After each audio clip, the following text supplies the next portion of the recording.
No dia do juízo, o Senhor vai trazer à plena luz as coisas ocultas das trevas. Olha que expressão. As coisas ocultas das trevas.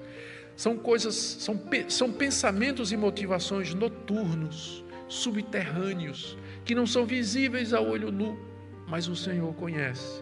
No dia do juízo, isso vai ser revelado, como ele diz aqui, e ele manifestará os desígnios dos corações, ou seja, as intenções. Ele trará à luz os nossos segredos mais obscuros e ele revelará as nossas intenções mais íntimas.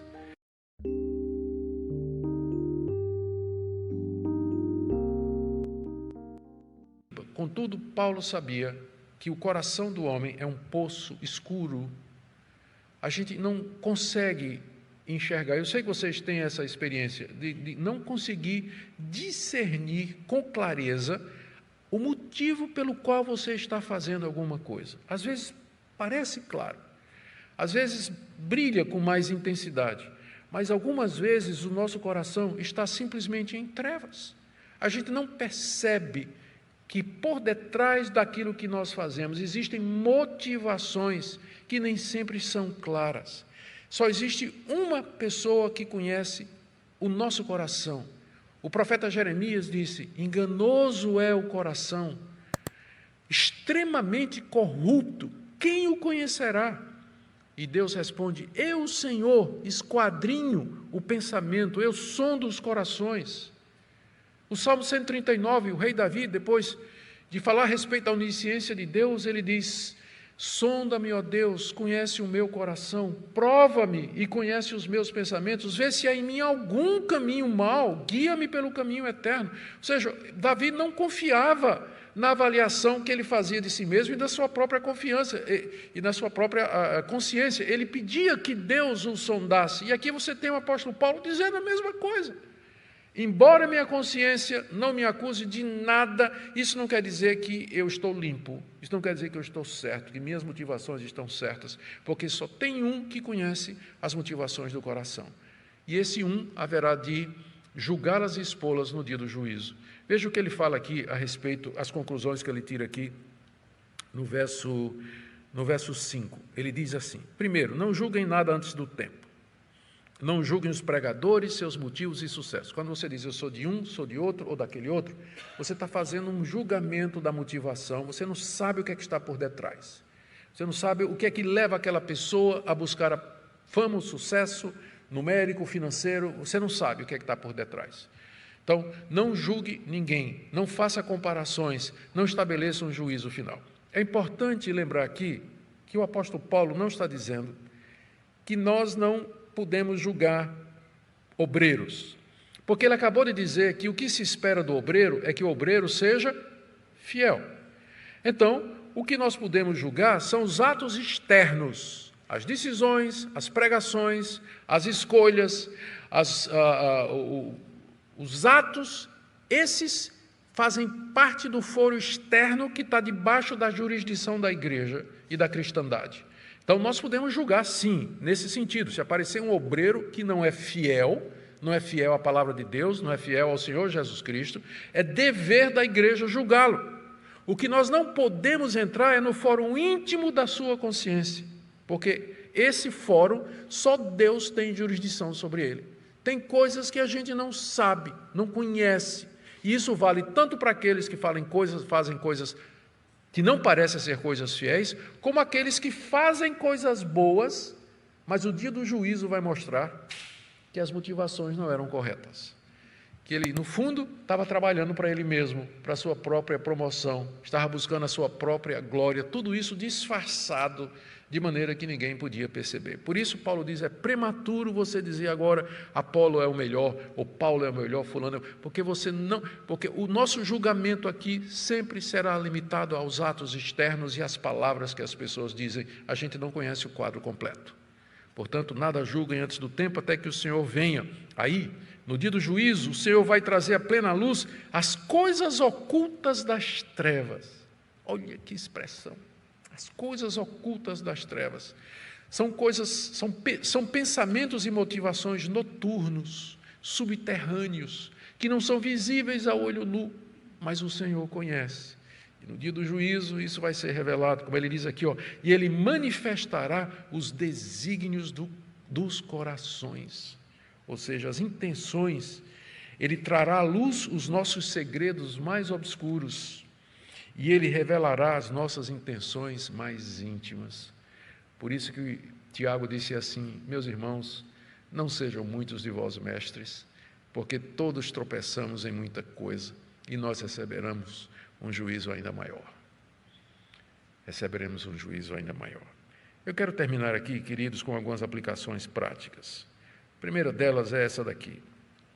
A igreja não deve exigir sucesso financeiro ou numérico dos obreiros, mas fidelidade à obra de Deus. A gente ouve com espanto notícias, eu nunca verifiquei se elas são verdadeiras, mas pelo jeito são, notícias de que há denominações em que os obreiros eles têm que cumprir meta.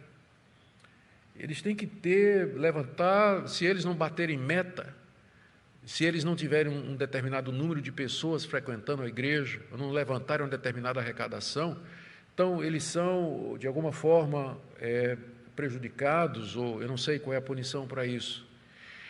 Então, como se a igreja fosse uma empresa, como se fosse um negócio. Esse é o tipo de avaliação humana, pelos padrões humanos, que os coríntios estavam fazendo dos seus pregadores, e que Paulo combate aqui. O que se requer dos dispenseiros é que ele seja encontrado fiel. O pastor, ele é um servo de Cristo, e ele é alguém que explica a palavra de Deus, e ele tem que ser fiel nisso, porque como nós já vimos no capítulo 3, Paulo plantou, Apolo regou, mas quem é que deu o crescimento? Deus. Deus dá o crescimento conforme Ele quer, conforme Ele deseja. Ele resolve abençoar esse pastor, em termos externos, de fruto, de números, mais do que esse outro. E Deus tem os propósitos dele. Deus tem os motivos dele, que geralmente Ele não revela. E exatamente porque você não sabe, é que você não deve dizer assim, esse pastor aqui, que é pastor de uma igreja de 1000 membros, com certeza ele é muito mais espiritual, muito mais fiel, mais cheio do Espírito Santo, do que esse pastorzinho que está aqui há 20 anos na mesma igreja de periferia, uma igrejinha que ele cuida, que tem 30, 40 membros. Não é normal as pessoas fazerem esse tipo de comparação? Biblicamente falando, está errado. Porque precisa ser mais fiel para passar 20 anos cuidando de 30 crentes complicados do que você ser pastor de uma mega igreja de 2 ou 3 mil membros, onde você só faz aparecer no domingo para pregar e tem uma equipe inteira que cuida do abacaxi. Portanto, não julgueis, diz o apóstolo Paulo, antes do tempo, até que o Senhor venha. Segunda aplicação aqui, a primeira que a igreja não deve medir os seus obreiros por isso. Segundo, que os obreiros, eles devem sempre buscar ser fiéis. Há uma pressão muito grande por desempenho, há uma pressão muito grande para que a gente tenha sucesso, tenha seguidores nas redes sociais, para que a gente apresente números, para que... Não é isso que deveria motivar aqueles que são chamados por Deus. Eles deveriam se concentrar nisso aqui. Eu quero ser fiel ao meu mandato. Quero pregar a palavra de Deus com fidelidade. Quero fazer isso pelas motivações corretas. Quero estar nessa igreja pelo motivo certo. Eu quero pastorear esse povo pelo propósito verdadeiro, pelo propósito bíblico. E deixa que Deus vai tomar conta.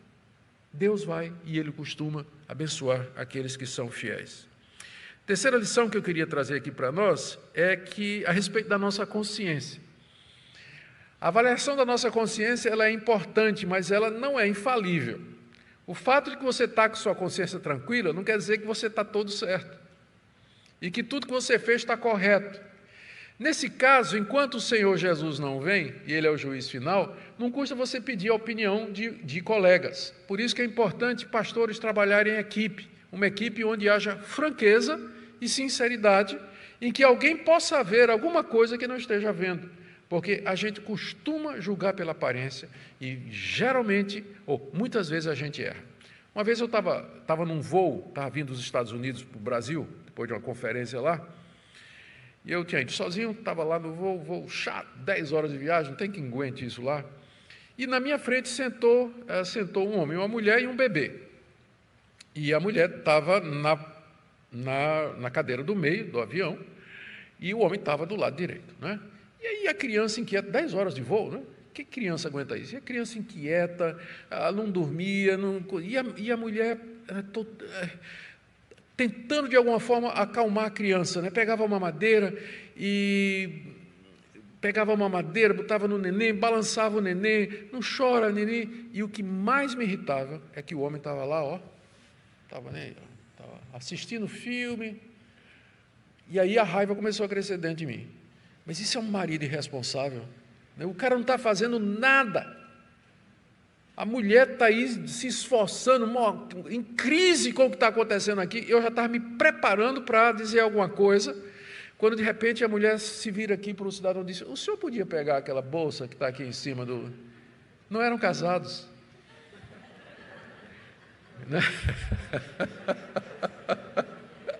Não eram casados. Eu fui o resto do voo pedindo perdão a Deus. Senhor, como é fácil a gente julgar motivos, intenções, é tão fácil. Gente, a nossa consciência, ela é pecaminosa. Esse radar, essa bússola que deveria funcionar bem, que era teorreferente, que tinha Deus como referência, ela foi quebrada depois da queda. Por isso não creia quando o pessoal diz assim: olhe para dentro de você, né? Olhe para o seu homem interior, né? Busque forças. O que é que o seu coração lhe diz? É a frase que mais aparece em filme de Hollywood, né? Quando tem uma decisão moral, não sei o quê, uma decisão difícil, que tudo. O que é que o seu coração lhe diz? Meu coração está em trevas. Está em trevas. Como é que ele vai saber o que é certo e errado? A gente precisa de um referencial, que é a palavra de Deus. Enquanto o Senhor Jesus não vem, se cerque de pessoas que podem ver aquilo que você não está vendo, que possam ajudar você, inclusive no ministério, a tomar as decisões corretas, ou pelo menos botar o braço em cima do seu ombro como amigo e dizer: pastor, da minha perspectiva, talvez o senhor devesse rever isso aqui, ou talvez a impressão que o senhor está dando é que o senhor está fazendo isso pelos motivos errados. E a última coisa que eu queria dizer é que, embora esse texto ele fale a respeito dos obreiros, é óbvio, não é, que ele está falando dos obreiros aqui, dos apóstolos, dos pastores e pregadores, tudo que é dito aqui se aplica aos crentes em geral, aos cristãos em geral. Deus conhece o seu coração, Ele quer que você faça as coisas pelos motivos corretos. O que quer que Deus lhe deu para fazer nesse mundo, ser um médico, motorista de Uber, dona de casa, diarista, funcionário público, seja fiel. Faça o melhor que você puder, porque é isso que Deus vai querer de você. Você cumpra o seu mandato, a sua vocação de maneira fiel, de forma que Deus seja glorificado e que algum bem seja feito a essa humanidade tão carente e perdida. Em Romanos 2,16 lemos: no dia em que Deus há de julgar os segredos dos homens, por meio de Cristo Jesus, segundo o meu evangelho. Esta passagem nos lembra que não apenas nossas ações externas, mas também os pensamentos e intenções mais ocultos do nosso coração serão revelados. Deus vê além das aparências, sondando o profundo de nossa alma. Ele conhece aquilo que muitas vezes escondemos dos outros e até de nós mesmos. À luz desta realidade, somos chamados a um viver autêntico, onde a transformação do nosso caráter seja fruto de uma fé verdadeira e genuína. É fácil cair na armadilha de apresentar uma imagem piedosa aos outros, enquanto nutrimos segredos em nossos corações que desagradam a Deus. Em 1 Samuel 16:7, somos lembrados de que o homem vê o que está diante dos olhos, mas o Senhor vê o coração. Precisamos, portanto, cultivar uma vida de sinceridade, buscando uma transformação interior que reflita a santidade de Deus.